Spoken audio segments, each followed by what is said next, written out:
So how did we get here?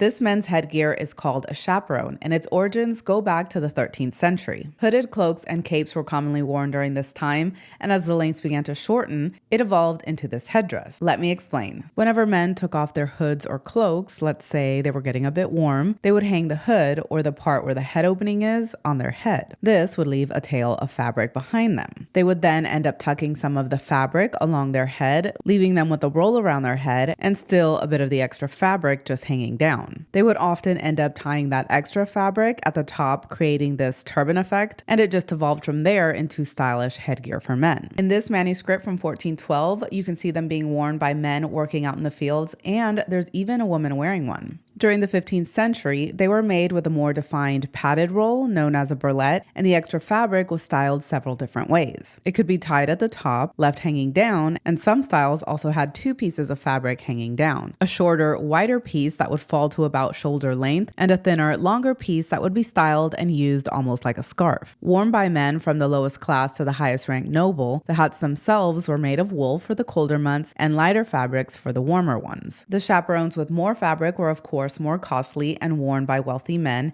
as well as the ones with the large bralettes. These large bralettes were very popular with the high-ranking men during the late 1440s. One Florentine chaperon from 1515 was recorded to have used 10 yards of fabric. Although at this point, during the start of the 16th century, chaperons were beginning to decline in popularity.